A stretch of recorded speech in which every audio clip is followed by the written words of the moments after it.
Good afternoon, everybody. Thanks for joining us here at Studio C70. My name is Clarissa Griebel. I'm Director of Advancement for the Committee of 70. I'm here with Larry Ceisler, Founder, Principal of Ceisler Media and Issue Advocacy. Larry, would you like to take a minute to tell us a little bit about yourself and your experience? Oh, sure. And appreciate being here. We have we're a communications firm, not a lobbying firm. We don't do political campaigns. We've been at this about close to 25 years now. We're the largest type of our firm in the Commonwealth of Pennsylvania. We have offices, our main office is in Philadelphia, but we also have offices in Harrisburg and in Pittsburgh, Trenton, Lehigh Valley, Northeast Pennsylvania.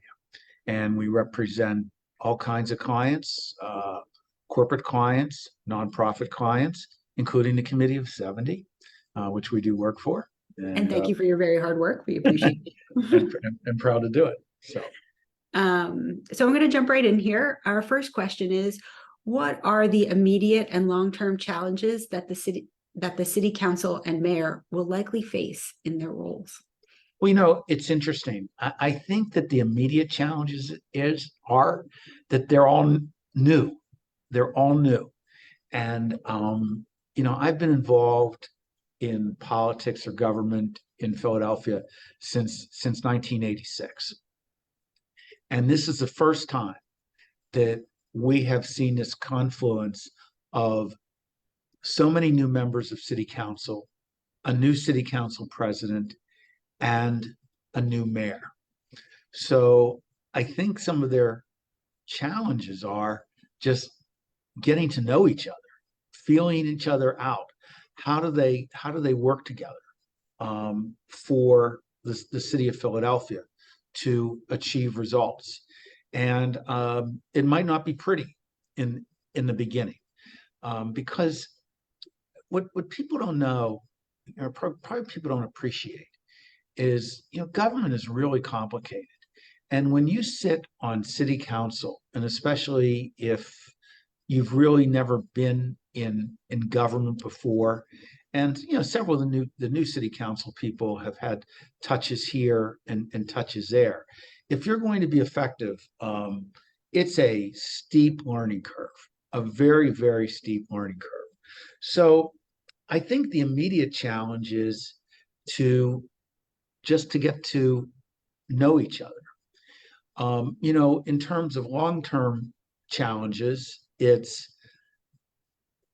as they begin, they have to try to avoid pitfalls or acrimony that could potentially affect relationships going forward.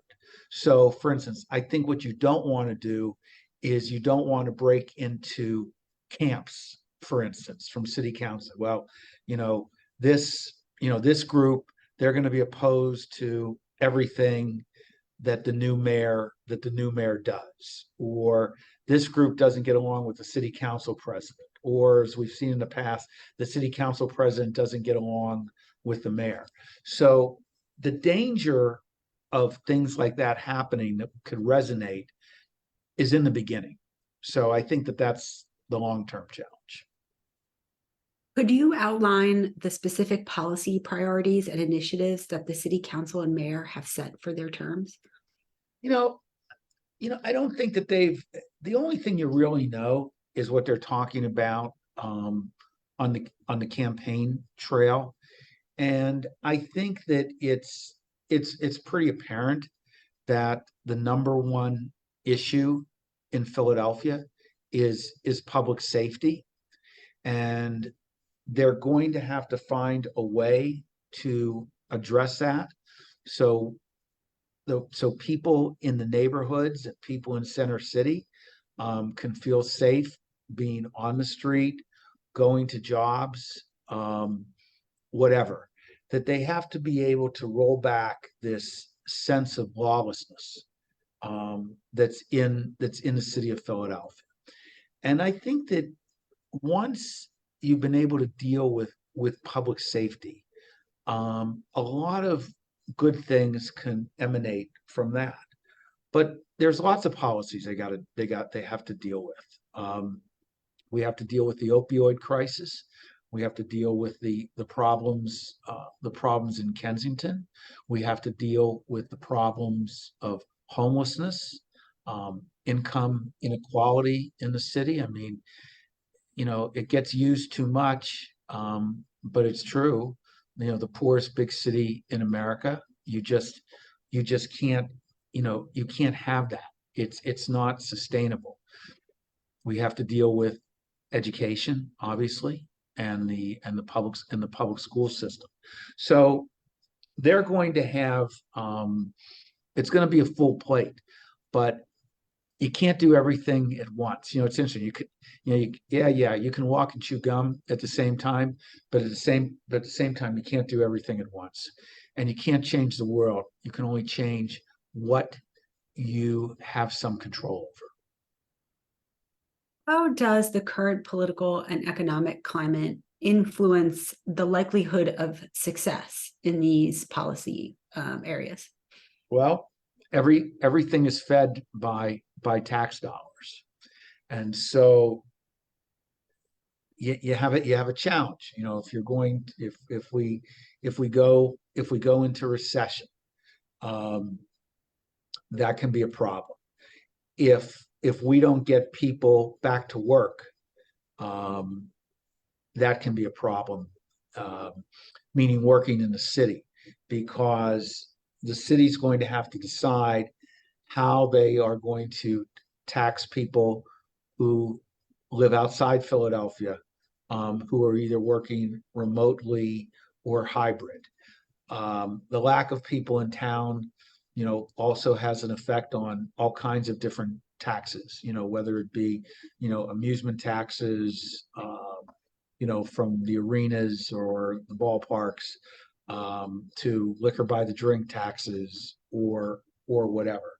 So whoever is the next mayor and the city council that person will be working with, I just don't know what kind of financial situation they're going to have, and therefore it's going to affect priorities that you can't do everything. I mean, COVID hit us pretty hard, but you had a federal government that wanted to help. So the city was a beneficiary of a lot of federal funding, which is now coming to an end.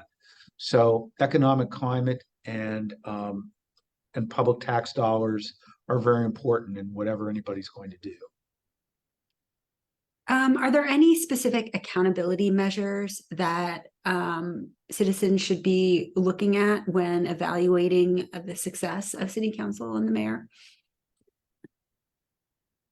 It's a type of thing that if you're aware and you live in a district, you know it when you see it, and you know it how you feel it. Several years ago, I was involved with something that unfortunately never hit the light of day, and it was basically a metric for each councilmanic district that broke down every type of statistic in terms of city services, access to libraries, public safety, all this stuff, the schools and whatever. And that was to provide a roadmap to city council people to be able to set priorities for the city budget. And the reason I believe that never saw the light of day was because I think some council people were concerned that their council districts might not look good in that type of metric and those comparisons, and that could hurt them in an election. So we never saw that. But I think it's something that somebody should look at reviving, because the tool that I saw was, I thought was very good. But I think it just really comes down to, do you feel safe in where you are? Do you feel you're getting something for your tax money? Do you feel that you're getting your city services? Some people need more city services than others. Some people just need the basic public safety, pick up my trash, pick up my recycling, and when it snows, make sure the streets plowed, right? But then other people need a lot more, in terms of social services, whatever. So I think that accountability depends on the needs of individuals, businesses, because businesses are looking, they want to grow, and they don't want a government that's going to impede their growth. But social service providers, who need the tools and the cooperation of government, to be able to service constituencies. Can you think of an example of a collaborative effort between city council and the mayor that produced positive outcomes for Philadelphia? Well, I think, not to get into any specifics, but I think that there's a lot of legislation out there. For the most part, the mayor and city council agree on legislation. I mean, just recently, it was last year, there was a tax reduction, for instance, that in wage tax, but also the BERT tax. And it's interesting, I never really knew much about the BERT tax, to tell you the truth. But then when I did my wife's taxes, and she's a therapist, and I saw how much it took from her, like, I couldn't believe it. I couldn't believe it. Why don't you take a second to explain what that is to everybody? Yeah, it's on individual, it's just on individual businesses, and it hurts the small businesses more. And it's like a gross receipts tax. And it was an effort by the Chamber of Commerce and the minority Chamber of Commerce's, because they saw that it was very hurtful to small businesses, especially diverse businesses. So between the mayor and city council, they were able to collaborate on that and get that done.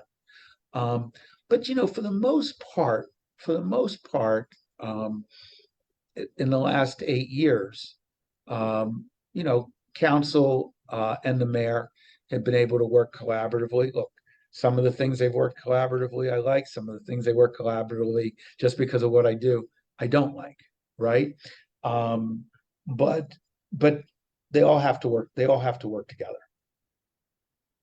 How can residents and community organizations contribute to the realization of optimistic expectations for local government? I think it's by being in touch with their local officials. I'll tell you, it is really amazing to me how, and this is what I do for a living to a certain degree, but how responsive, for the most part, district council people especially are to their constituents. And if a constituent, they say, well, I don't, I'm against this zoning variance, or we need a light here, we need this here, or this isn't being picked up there. If you make your voices known, they react. And sometimes I wonder, well, do they want their constituents to call them? I don't know, but they have to. And usually, if you're vocal, you can have an impact. But certainly, the city needs an injection of optimism. And again, that's always sort of been the drag and the rap on Philadelphia. It's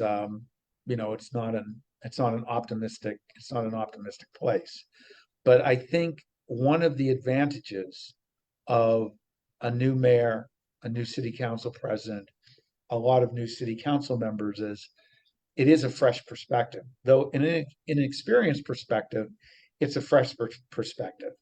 And for the most part, these people have been elected on positive platforms. Like, what can we do better? This is a world-class city. It's a great city.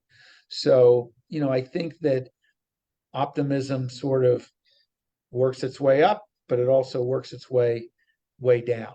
And I think that a lot of if we want the city to be optimistic, I think that elected officials have to be able to demonstrate and convey a sense that they're doing things that their constituents want, and that government can be trusted. And one of the problems that we do have now, and I don't care what level you're on, is that there is a lack of trust in government.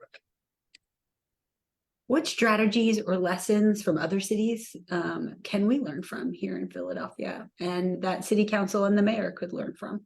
Yeah. There are some cities, obviously, that are doing it better than we do. Places like Atlanta, for instance, or Oakland. Like, Oakland did a wonderful job with reducing homicide rates, and actually the tack that they took is being replicated right now by the coalition that's formed to fight gun violence. And it's about identifying early the individuals who could be involved in gun violence. So one thing I think that the new mayor and the new council are going to have to do is they are going to have to look to other cities and sort of cherry pick programs that work, from housing to homelessness, to whatever. And not only do you have to look at programs that don't work, you got to look at programs that don't work. So you don't want to replicate those. And it's very important that that elected officials do interact with their counterparts, not only around the country, but in Pennsylvania, because it's really good when people in the middle of the state or the western part of the state know elected officials from Philadelphia, and they put a face on what we do here. So you take a guy who's a council person, Derek Green. Derek was very, very active in municipal officials, organizations, and brought back, a lot of good ideas to Philadelphia. And that's why you found, while he was in council, that he had a lot of good ideas that he brought back. One of his ideas, people can argue about it, was the idea of a public bank, and he brought that one. Very early. So there is a lot of learning that can be done. Are you optimistic or pessimistic about the future, and why? Depends whether we're talking about Philadelphia or the world. We're talking about Philadelphia. Let's talk about our little home here. Yeah, it's funny. I tell people, and I've said it to people who are running today, I say, you know what? Because I think sometimes people who are in office here do things because they think they're changing the world. And I said, you know what? You can't change the world. I say, concentrate on the things that you have some sense of control of. So I look at the people who are going to be elected today. Some I agree with ideologically, some I don't. But I think they all want the best for the city of Philadelphia. So I think that 2023 provides us with the potential for a new start, to get beyond and take the lessons of COVID, George Floyd, other things, and move forward. So, from what I see for the people who are running today, and what I know, I'm optimistic. Well, we're so glad to hear that, and we're glad to have your thoughts. Thanks for joining us Okay. today. Thanks for all that you do for our city, and I hope you have a great day. Okay. I really appreciate it. Thank you. Bye-bye. Bye all.